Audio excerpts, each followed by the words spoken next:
नमस्कार. मी प्राध्यापिका मेधा दाते, लेखक क्रमांक 237, निष्ठेचे फळ. 24 ऑगस्ट. सासवडला निलेश शिंदे हा एक तरुण अग्निहोत्री आहे.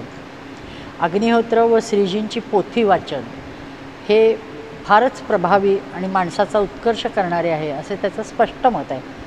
हा एक अतिशय सामान्य कुटुंबातला मुलगा, पण श्रद्धेने असामान्य झालेला आहे.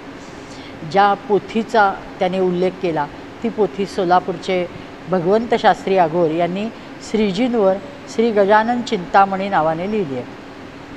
वास्तविक ते स्वामी दर्शनाला अक्कलकोटला गेले होते तेव्हा सहज म्हणून गुरुमंदिरला गेले आणि पहिल्याच श्रीजींच्या दर्शनाने मंत्रमुग्ध होतात आणि आपण यांची पोथी लिहावी असे अचानक त्यांना सुचलं आणि ते लगेच त्यांच्याशी बोलतात, परवानगी श्री देतात आणि एवढेच नव्हे तर दुसरे भक्त सिद्धाजी होळकर यांची गाठ घालून देतात आणि हे तुम्हाला माहिती पुरवतील असंही सांगतात. अघोरांनीच शंकर महाराजांची पोथी पण लिहिलेली आहे. जेव्हा लिखाण घेऊन गेले तेव्हा श्रीजी म्हणाले, हे असेच लिखाण चालू राहू दे, पण तोवर दुसरी पोथी संक्षिप्त लिहा. आणि अघोरांना फार आनंद झाला. त्यांनी 101 ओव्यांची असे 21 अध्यायी दुसरी पोथी लिहिली. श्रीजी प्रसन्न झाले. ती 21 अध्यायी पोथी लिहून झाली. ती आणि जी दुसरी आहे म्हणजे पहिली म्हणायची ती आता ती 118 अध्याय लिहून अघोरांनी लिहिले, पण उरलेले तसेच राहिले. त्याचा पूर्ण करण्याचा विडा दादा होळकरांनी उचलला. आता ती प्रकाशनाच्या मार्गावर आहे. निलेश श्रद्धेने नियमित पोथी वाचतो आणि म्हणून हे त्यांनी सगळं सांगितलं. निलेशचे वडील MSCBत होते. हा वरच्या हुद्द्यावर वगैरे असा काही प्रकार नव्हता. त्यामुळं तो नित्य ते वायरमन त्याचे साहेब जे होते ते म्हणजे तिथं बदलून आलेले नंतर अचानक, ते म्हणजे होळकरांचा मुलगा, दादा होळकरांचा मुलगा विजय होळकर. त्या विजय होळकरांचं असं होतं की त्यांच्या इंजिनिअरिंगच्या कॉलेजला प्रवेश मिळण्यापासून नोकरी मिळेपर्यंत सर्व ह्याच्यात त्यांना श्रीकृपेचा वरदहस्त होता. त्यामुळं सर्व प्राप्त झालेले. त्यामुळं आणि घरात अग्निहोत्र चालतं, फक्त त्यांना प्रचार वगैरे हा काही प्रकार जमत नाही. फक्त त्यांनी आपल्या वडिलांची आणि ह्या निलेशची गाठ घालून देण्याचं काम मात्र केलं. पुढे योगायोगाने त्यांची इतकी घसट झाली की दादा होळकर निलेशला घेऊन सासवडच्या खेड्यापाड्यात प्रचार करू लागले. त्यांच्यात स्नेह इतका जडला की पुढे त्यांचा चेलाच झाला. निलेशचा मोठा भाऊ पण ड्रायव्हर होता, तोही अपघातात गेला. पुन्हा एकदा दुःखाचा डोंगर कोसळला. लवकरच निलेश सावरला, पण आणि दुःखाचा डोंगर ओसरल्यावर पुन्हा प्रचाराला जाऊ लागला.